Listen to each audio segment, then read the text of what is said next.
Welcome back to the allotment. Today I thought we would do a little bit of a tour around what's the allotment and what's going on with it at the moment, because I've got 3 plots. My allotment's spread over 3 separate plots, and I thought if we do a bit of a tour around in March now, early March, and then we can have a quick look every month by month then, and we can see how it's getting on, because I expect from now until April there's going to be a lot of change going on. So I thought we'd do that and have a little bit of a walk round. I tell you a few of my plans that I've got cooking at the moment. They're all in my head, so they're probably going to change when it all gets a little bit crazy. So hopefully we can have a quick look round before the snow comes down too badly. So we'll start with this allotment. Before we get going though, I will warn you, I see a lot of people's allotments on YouTube and they all look very nice, very neat, very tidy. My allotment is not like that. It's a mess, and it's as it is, and it's rough and it's ready. So if you're expecting some perfect allotment, this is not the place. But if you're expecting something rough and ready and messy, then that's my allotment. So let's have a look round. We'll start here in the main allotment with the chickens and my beds that are running just down here.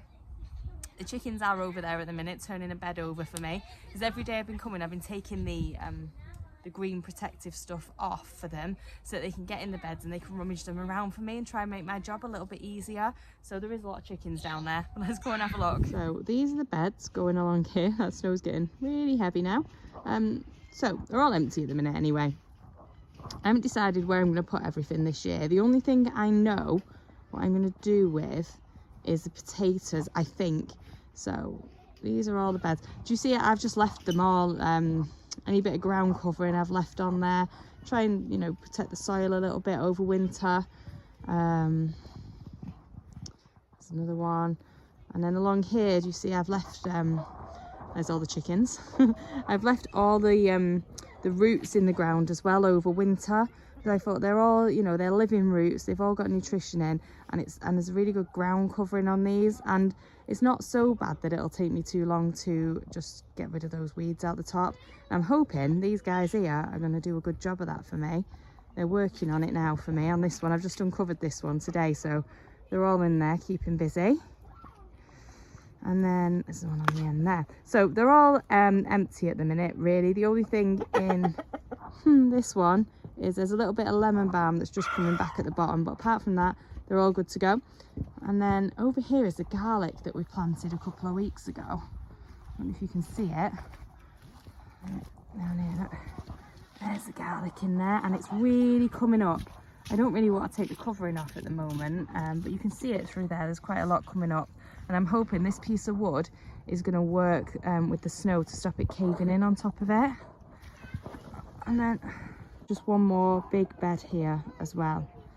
Now I was thinking the potatoes are going to go here this year. My only problem with that is that these beds are quite a heavy clay soil, and everything I've grown in them the past couple of years has not done very well at all.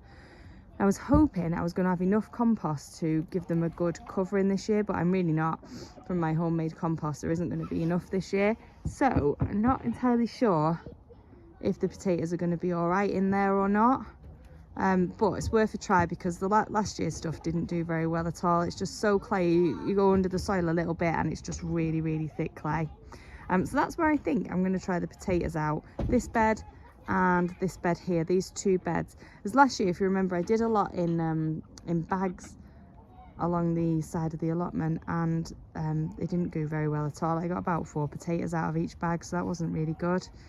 But yeah, so this is the main allotment as it stands at the moment. So this is my second plot. It is the one I only took over really a year ago. It was in a real bad state when I took it over. It was full of really deep rooted weeds, and to be honest, a lot of them are still in there. I did what I could last year. I took it 1 bed at a time, got out as much as I could, but there is a lot of it coming back, so you know, just got to keep going with that. So this is pretty much in the same state as the other one. I have got some food up here though that's still going on. I've still got my kale, still got some sprouts going on, and you know, salad wise, it hasn't been too bad really this year. I've only had to buy a couple of bags of spinach as a top up on my own salad, which is really, really good, I think, for my first time trying to grow all year round. It's been really good. So let me have you a quick show round of here as well. So here we go, is my kale bed. Still looking really healthy, it's still doing all right. It's about to get a nice layer of snow on it again, but it's come back so well, it's done really, really well. And we've got my cabbages, that's where I come from. And then along here, everything else is just really, really just empty, just with a ground covering of whatever was there from last year, whatever died, a few weeds. This bed has got my cabbages that didn't survive. They didn't survive the December frost and the December snow that stayed for ages. So they're in there, I'm just leaving them there. They'll be nice to go back into the soil and make a nice mulch. Over this bed, I've still got a few Swedes to use up. They're still down there in the ground. They're still looking all right. And then yeah, just a cover in there. Strawberry bed over here that is in a state. It's a real mess. Really needs some caretaking of it. I really don't want to do it till it's warmer because it's so cold at the moment. So that's the strawberry bed. I did take some runners off it though, and they're in the Polytunnel. And then over here we've got, this is the kale, still doing really, really well. I'm still picking from it nearly every day. There's the kale patch. You see a lot of the dead ones that have been there too long underneath. I have just chucked them on the ground there. They'll just get mulched back into it. My sprouts. And what I'm actually doing now as well is picking the desperate measures, is picking the sprout leaves off the top as well, and using them in salads and stir fries and things like that. They're fine. They're really nice actually. And then the rhubarbs, these little rhubarbs have come through down here. Look. They're looking really healthy. I'm excited for these because last year was their first year in, so I just had to let them grow last year and they were massive. But yeah, didn't pick them, just left them to die back. So this is their second year, so hopefully we should be fine to pick them and eat them this year, so that's quite exciting. There's just this side. I've got some just some living roots still in there from the broccoli that was in there. There wasn't really anything. Oh, I think that I thought I got all the parsnips out of that bed, but there's a few little parsnips coming through there, so I might have to get those out. And then here's my turnips. I didn't mean to overwinter these turnips. They were just supposed to be ones that I was going to take out in sort of October, but I didn't. I forgot about them, and I have been using them. The leaves also make a really good green, so I've been using the leaves, but underneath there's some little turnips that are growing, so I pick a few of them whenever we're having a stir fry, as well as the leaves, and just grate them in. They're really nice as well. They're all right considering they've been there all winter. So I thought we'd just have a quick look in here on the way past because the snow's coming down quite hard. Okay, quite wet outside. So you've seen everything in here. I've shown you all of my things in here. We're all doing all right at the minute. The rats seem to have eased off quite a lot, so that's good. It's quite quiet. They do still keep digging up that second bed over there though. They've got rat tunnels underneath it, so I need to try and deal with that really, because I'm too scared to plant anything in there because I covered it all over the other day and they've dug back in there again, so they can't get out. I don't know why they keep coming up in there. They can't get out because I've got it all sealed, so they must just come up and then just go back down again. But obviously if I put something in there, then they'll just think it's a buffet bar. So to figure out how to do that and deal with that, because I don't really want to put anything into the soil. I was wondering actually, I've had coffee grounds all around it, so maybe I'll put some coffee grounds into the soil maybe, and it might make the smell and it might stop them coming. Not sure. I'll have a think about that. But otherwise I've just tucked everything in. You can see I've tucked it all in for the night, put some fleece over it because it's going to be cold tonight I think, especially with this snow coming down. So I've just tucked all my little seedlings in. I mean, they're all ones that should be fine in the cold anyway, but just to be on the safe side. So that's the Polytunnel, and there's one more little plot to go and have a look at, and then I'm going home out of this snow. So this is my third plot. Now I only took this plot on at sort of very end of last summer, so I haven't done anything to it really. I had some tomatoes going in that bed there, and that's about it. But really it's just a huge vast expanse of grass. I don't know how much I'm going to be able to do with it this year.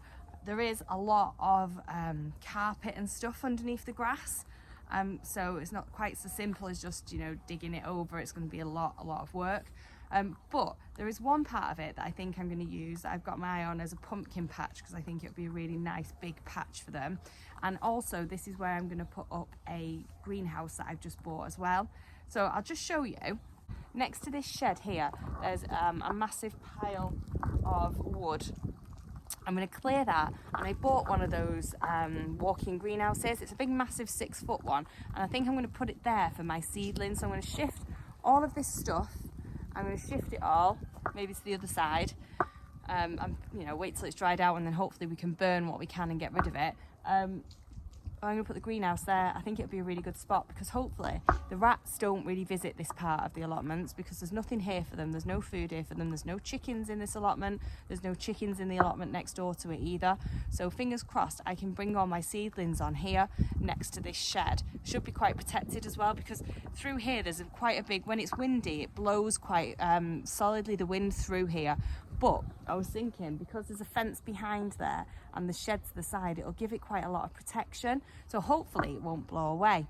So that's where I'm going to put the greenhouse, where we're going to bring all the seedlings on this year. I'm just waiting till this weather goes away, till it stops snowing.